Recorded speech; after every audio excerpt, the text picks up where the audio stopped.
ये क्या है मम्मा, आज फिर आपने लंच बॉक्स में आलू का पराठा रख दिया?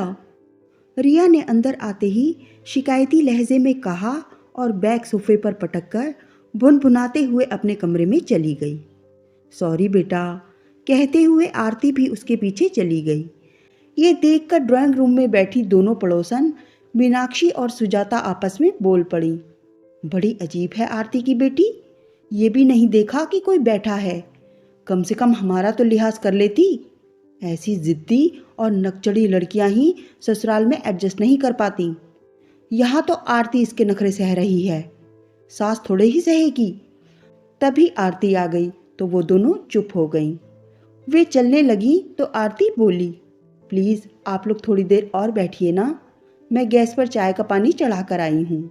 बस रिया कपड़े बदल ले, फिर उसकी पसंद की अदरक वाली चाय और प्याज के गरम गरम पकौड़े बनाऊंगी। उसका मूड भी ठीक हो जाएगा और हम सब एक साथ चाय और पकौड़ों का आनंद भी उठा लेंगे। नहीं नहीं, हम तो चलते हैं, आप रिया का मूड ठीक करो, हम फिर कभी चाय पीने आ जाएंगे। थोड़े व्यंग्यात्मक स्वर में कहते हुए वे दोनों वहां से निकल पड़ी। आरती रिया के साथ अभी महीना भर पहले ही इस कॉलोनी में शिफ्ट हुई हैं। वो दोनों अकेले रहती थीं। अभी आसपास किसी से ज़्यादा मिलजोल भी नहीं हो पाया था। रिया सुबह 9 बजे ऑफिस के लिए निकल जाती थी। उसके बाद आरती घर का काम निपटाकर अपना लेखन कार्य करती थी। वो लेखिका थीं, उन्हें पढ़ने का भी बहुत शौक था। पास पड़ोस की महिलाओं ने सोचा कि ये नई पड़ोसन काम वाली बाई के बारे में पूछने के लिए तो आएगी ही, लेकिन आरती को बाई की ज़रूरत ही नहीं थी। एक तो उनका फ्लैट छोटा था, फिर 2 लोगों के बीच ज़्यादा काम भी नहीं था। आरती और रिया मिलजुल कर सारा काम निपटा लेती थी। जब 15 दिन बीत गए और फिर भी आरती काम वाली बाई के बारे में पूछने के लिए नहीं आई, तो उन महिलाओं के सब्र का बांध टूट ही गया। सो मीनाक्षी, सुजाता और नीलिमा पहुंच ही गई उनके यहाँ उनके निजी जीवन की जानकारी लेने और मेल मिलाप बढ़ाने। नाम आदि पूछने की औपचारिकता पूरी हो चुकी थी। उनके बीच थोड़ा बहुत आना जाना भी शुरू हो गया था, लेकिन आरती किसी के यहाँ नहीं जा पाती थी, क्योंकि उनके पास एक तो वक्त नहीं था, दूसरे सास बहू जेठानी देवरानी की बुराई भलाई करने में उन्हें बिल्कुल भी रुचि नहीं थी और उन महिलाओं की बातचीत का मुख्य विषय यही होता था। रिया देखने में बहुत खूबसूरत और आकर्षक थी। जब वो तैयार होकर ऑफिस के लिए निकलती तो सभी उसे घूर घूर कर देखती। सबकी नज़र में रिया जिद्दी, नकचड़ी और संस्कारहीन लड़की थी। इसीलिए वे सब अक्सर आरती से कहती, आरती प्लीज़ बुरा मत मानिएगा, रिया को अच्छे संस्कार दीजिए, कुछ मैनर्स सिखाइए। आप तो इसकी हर बात मानती हैं, सिर पर चढ़ा कर रखा है आपने। कल को दूसरे घर जाएगी तो सास थोड़े ही इसके नखरे उठाएगी। सारा दोष आप पर ही आएगा कि आपने इसे अच्छे संस्कार नहीं दिए हैं। आरती मुस्कुराकर कहती, नहीं नहीं, ऐसा नहीं है, बहुत संस्कारी है मेरी रिया। सुबह ऑफिस जाती है, शाम को थकी हारी लौटती है तो मैं उसे गर्मा गर्म चाय बनाकर देती हूँ। चाय पीते ही उसकी थकान उड़नछू हो जाती है और फिर गुलाब सी खिल जाती है वो। फिर एक चाय के बदले वो मुझ पर ढेर सारा प्यार लुटाती है। ये क्या कम है? फिर हम दोनों मिलकर अपना मनपसंद खाना बनाते हैं, साथ में खाते हैं। वो अपने ऑफिस की सारी बातें मुझसे शेयर करती है। मैं भी अपनी रचनाओं के बारे में उससे डिस्कस करती हूँ। कभी कभी वो मुझे लिखने के लिए नई और रोचक जानकारियाँ देती है। ये बात सुनकर वो सब महिलाएं बोर होने लगी। आरती की बात बीच में ही काटकर सुजाता बोल पड़ी, और रिया के पापा जी, वो 1 साल के लिए कंपनी के काम से अमेरिका गए हैं। थोड़ी देर बातचीत कर वो सब महिलाएं वापस अपने घर चली गईं। इधर मीनाक्षी के बेटे अंश का दिल खूबसूरत रिया पर आ गया। उसे अपने लिए रिया जैसी स्मार्ट और जॉब वाली लड़की चाहिए थी। वो खुद भी आकर्षक होने के साथ साथ एक मल्टीनेशनल कंपनी में अच्छे पद पर काम करता था। उसने रिया का जिक्र अपनी माँ मीनाक्षी से किया था। मीनाक्षी को रिया पसंद तो थी, लेकिन उसकी आदतें पसंद नहीं थीं। उसे नौकरी वाली खूबसूरत बहू तो चाहिए थी, लेकिन घर के कामकाज करने के साथ साथ सास की गुलामी करने वाली बहू की भी तलाश थी और रिया उनके मापदंडों पर खरी नहीं उतर रही थी। वो नहीं चाहती थी कि रिया उसकी बहू बने, लेकिन अंश ने जिद पकड़ ली थी। आखिर एक दिन बेटे की जिद और उसके दबाव में आकर वो इस बारे में बात करने के लिए अपनी सहेलियों के साथ आरती के घर पहुंच ही गई। आरती, माफ़ी चाहती हूँ, आज रविवार के दिन हम लोग अचानक आ गए। आप बहुत बिजी होंगी और रिया भी घर पर होगी। नहीं नहीं, आज हम बिल्कुल फ्री हैं, मौज मस्ती के मूड में हैं, क्योंकि रिया आज अपना फेवरेट क्रिकेट मैच देख रही है। एक बॉल तक नहीं छोड़ती। मैच देखने की बेहद शौकीन है। जिस दिन मैच होता है उस दिन तो वो ऑफिस से छुट्टी तक ले लेती है। तभी अंदर से रिया की ताली बजाते हुए खुशी से भरपूर आवाज आई, कोहली का छक्का। इसी बात पर मम्मा, प्लीज एक कप अदरक वाली चाय हो जाए। ओके बेटा, अभी बनाती हूँ। अगर दूसरी साइड से धोनी भी छक्का लगा दे तो फिर साथ में प्याज के पकोड़े भी बना दूंगी। आरती ने हंसते हुए जोर से कहा तो मीनाक्षी से रहा न गया। वो बोली, आरती, आप बुरा न माने तो एक बात कहूँ, आपने रिया को कुछ ज्यादा ही आज़ादी दे रखी है। लड़की है, कल को शादी होगी, क्या इस तरह पूरे दिन ससुराल में मैच देखती रहेगी और हर चौके छक्के पर उसकी सास चाय पकोड़े खिलाती रहेगी? मीनाक्षी जी, रिश्तों में आज़ादी और बंधन कहाँ से आ गए? अगर मैं रिया की भावनाओं का ख्याल रखती हूँ तो वो भी मेरे जज्बात का पूरा सम्मान करती है, मेरी परवाह करती है, मेरे स्वास्थ्य की, मेरे मन, इच्छाओं और मेरे शौक की। मैं कभी कभी पढ़ते लिखते वक्त इतना खो जाती हूँ कि वो चाय वगैरह मेरे पास बिना मांगे ही रख जाती है। हमेशा मुझे लिखने के लिए उत्साहित करती रहती है। ऑफिस से छुट्टी लेकर मुझे विश्व पुस्तक मेले में ले जाती है। ऑफिस से थकी हारी आने के बावजूद भी घरेलू कामकाज में भी बराबर मेरी मदद करती है। ये तो उसका फर्ज है, मीनाक्षी तपाक से बोली।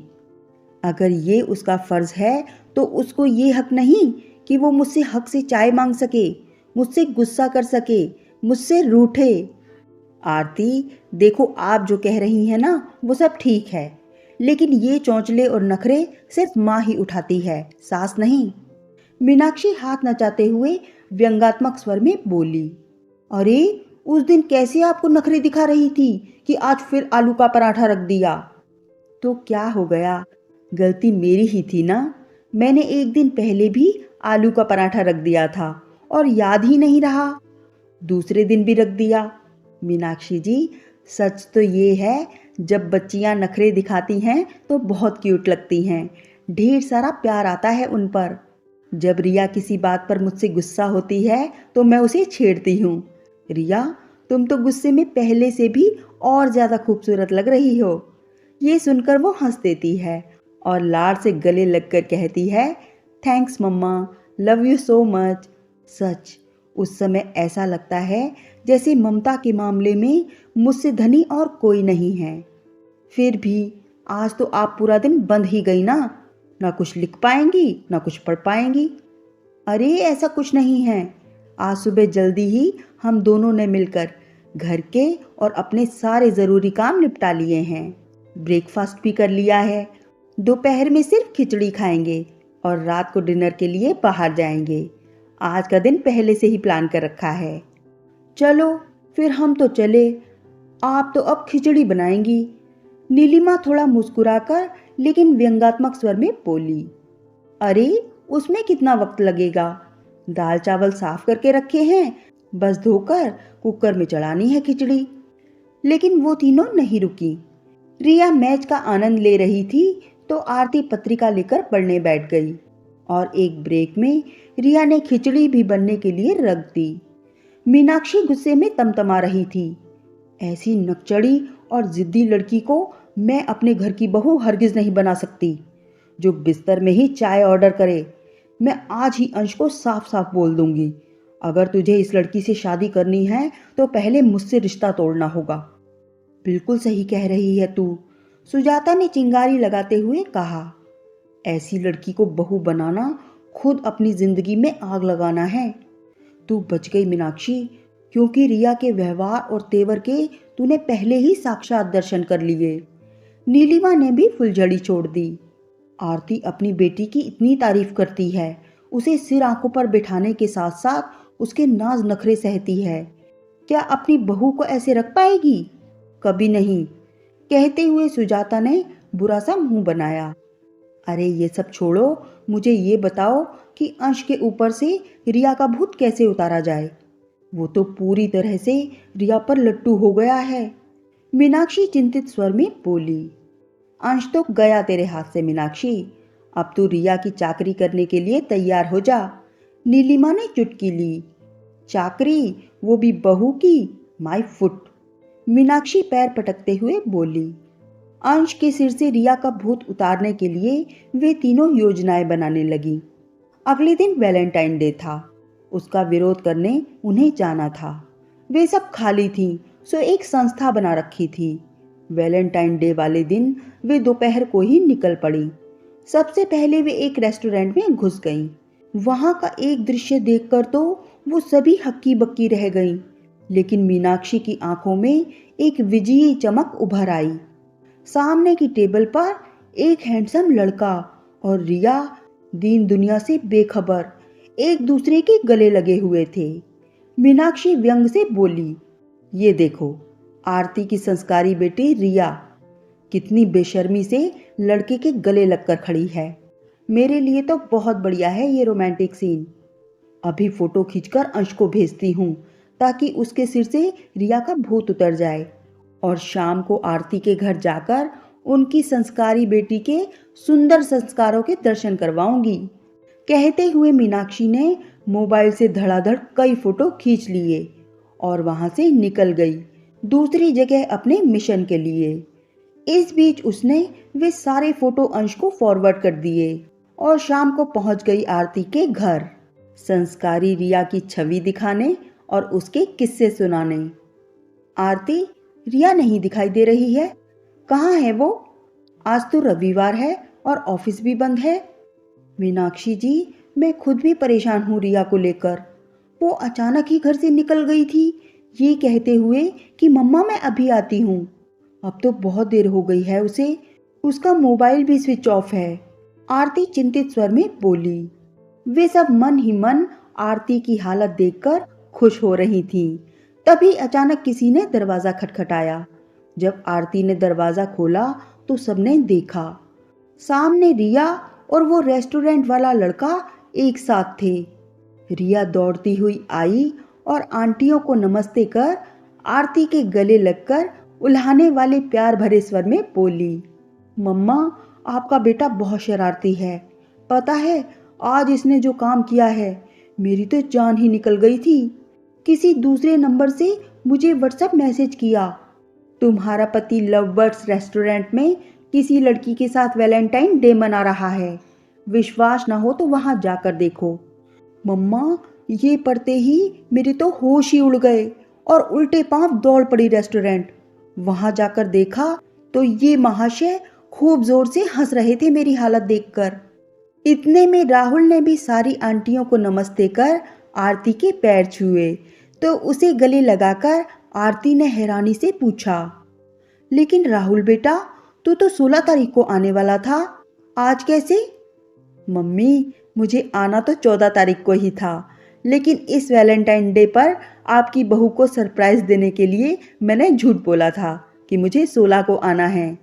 राहुल शरारत से मुस्कुराया तो रिया बोली, यू चीटर, वो मैसेज कर तुमने तो मेरी जान ही निकाल दी थी। मैं तुम्हें नहीं छोड़ूंगी।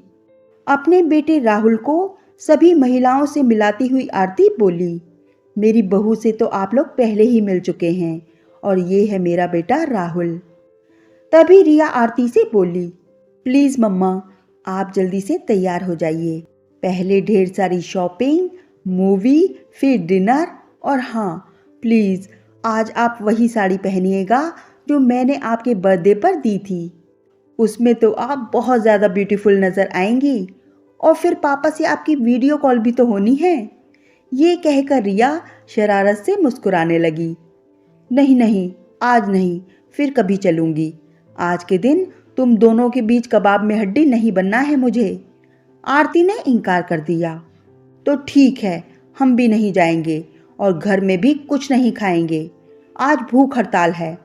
रिया और राहुल एक स्वर में बोले। ठीक है बाबा, चल रही हूँ। तुम दोनों यूं मुंह ना फुलाओ। रिया बेटा, मैं तैयार होकर आती हूँ। तब तक इन आंटियों को गर्मा गर्म अदरक वाली चाय पिलाओ। ओके मम्मा। बोलते हुए रिया तुरंत किचन की ओर चल दी।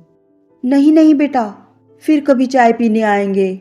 ये कहकर वे सारी आंटियां हक्की बक्की सी वहां से निकल गईं। ये देखकर तो उन सबके होश ही उड़ चुके थे कि रिया आरती की बेटी नहीं, बहू है।